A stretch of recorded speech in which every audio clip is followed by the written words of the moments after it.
Today I'm going to review the 33mm F1.4 WR LM on the Fujifilm X-T5. If you follow the channel, you know how much I love the 35mm F1.4, but I've been using the Fujifilm system more and more professionally alongside my other cameras, and I need really good quality glass and autofocus, especially on the demanding 40 megapixel sensor of the X-T5. For those of you new to the channel, my name is Andrei Dima. I'm a professional travel photographer and video maker, and I run this Fujifilm channel. For more videos, subscribe and check out my other reviews. While the 35mm is an amazing lens, it lacks some things I need for my work to satisfy my demanding clients, and one of those was sharpness corner to corner. And while the defects on the 35mm create its wonderful character, when it comes to my work, those take too much time to correct. So I got the 33mm LMWR that fixes those issues, as you are going to see later in the video, while keeping a characteristic I love so much on the 35mm, and that is micro contrast. The build quality of the lens, like most Fujifilm lenses, is amazing. It feels premium and durable. I'm not a fan of the new design, but if this improves the image quality, autofocus and weather resistance, I'm okay with that. And with this new design comes a larger form. The lens is bigger and heavier than the 35mm. I think this is mostly because of that autofocus linear motor. They added this so the lens will perform better when used for video. It's still a compact lens compared to other lenses that pack the same features: a linear motor, weather sealing, metal construction, quality glass, and an f1.4 aperture.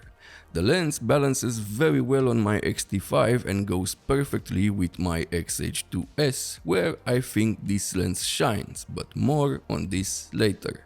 Somewhere in the depths of my mind, I still hope this is not the upgrade to the 35mm, just a different lens, and they will make an updated 35mm in the future, focused on photography, but that is a long shot.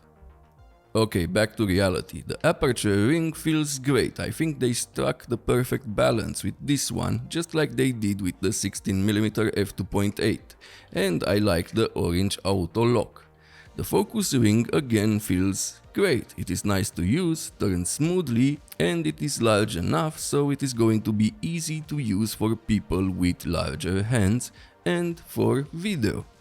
The lens is weather sealed, a thing I appreciate because I shoot in the rain sometimes and in dusty locations, so this new feature is very welcomed.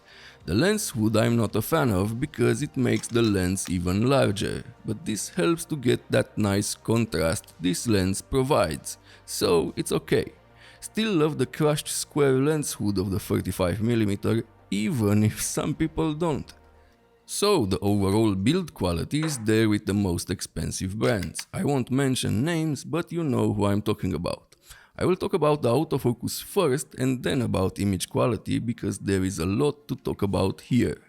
So the lens performs well on the X-T5, but there are some issues, one that I had with the 35mm as well. At f1.4, in some situations, the camera and lens just don't want to focus. It just goes back and forth. This is as close as I could get to replicate what I'm saying when I had the recorder on. I had the same issue with the 35mm. This is weird because they have different autofocus motors, so I thought maybe it is the camera. So I tried it on my Fujifilm X-H2S. This gave me better results, but I still encountered the problem 2 times, so maybe the lens needs a firmware update. The X-T5, I know it needs one. Don't get me wrong, the autofocus in photo mode is great, a bit faster than the 35mm and a bit more reliable, but that is something I noticed and wanted to share with you. Now, video, where things differ from camera to camera. On the Fujifilm X-T5 it is okay. Sometimes smooth, sometimes not so smooth, and it misses focus occasionally. I love using the 35mm for my personal work, but sadly I could not keep both because I need the money for the channel, so I sold the 35mm F1.4 to one of you. Victor, one of my subscribers, broke his 35mm just before a wedding and he saw my ad, reached out, and the next day the 35 was his. I'm glad I could help and I hope you enjoy it. And now the good part, if you put this lens on the X-H2S, it is just amazing for video. The focus is spot on and smooth every time. Well, that is how it was for me, so let's hope Fujifilm will bring the 3.0 update to the rest of the newly released cameras. In this footage I was moving the focus point with the joystick from one side to the other. So regarding video, yes, this lens is a lot better than the 35mm, and in photo the improvement is not that big, but it is noticeable. Speaking about the video autofocus, this lens has almost no focus breathing compared to the 35mm, where it was quite noticeable. Now let's talk about image quality, and I'm going to start with the pincushion distortion. This is one of those defects that make the image pop in a 3D way. The 35mm suffered from barrel distortion, and that is why the images gave you that 3D look. Yes, different stuff, but it kinda does the same thing. The vignetting at f1.4 is still there. It gets better at f2.8, but it never goes away completely.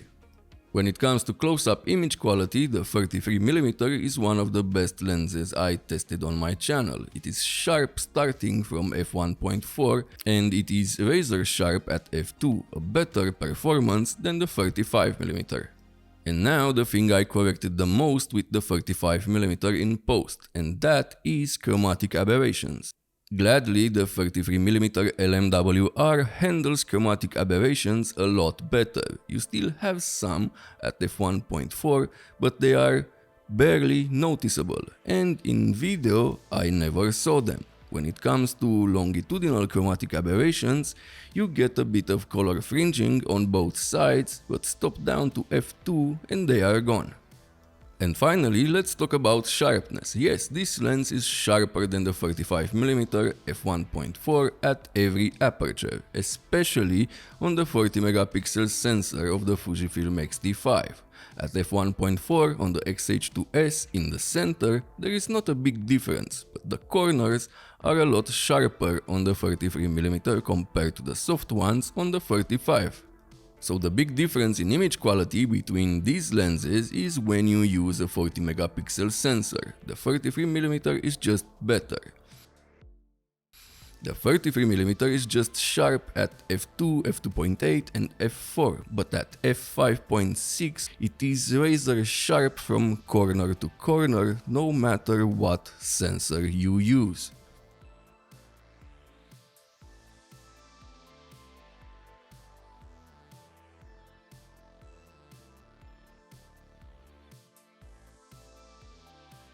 This is an improvement over the 35mm in every way, but here is the thing, if you don't need the highest quality 30mm something lens for your work, then the 35mm f1.4 and 35 f2 are better options because of their price and compactness, especially if you don't need them for video. On the other hand, if you want the best image quality, sharpness and contrast, yes, this lens has amazing contrast and micro contrast at all apertures. You should consider this lens. What can I say more? Oh yeah, and it has some pretty nice sun stars starting from f8 and even better at f11. If you follow the channel, you know how much I love sun stars. Overall, this is a high quality lens that takes advantage of the new 40 megapixel sensor. The contrast is amazing, great autofocus depending on the camera, in photo and video. This is great on the X-H2S with the new firmware. Built to last, one of the best aperture rings in the Fujifilm lens lineup, and it dropped in price recently. What is not to like? So, if you have the X-T5 or the X-H2 and want the best image quality, this is the lens to get at this focal. And if you own an X-H2S and you need a good focusing lens for video, get this one. If you enjoyed this video, subscribe and check out my older videos about Fujifilm gear. And if you want to support the channel even more, check out my presets packs and use the links in the description. This helps me to review more gear.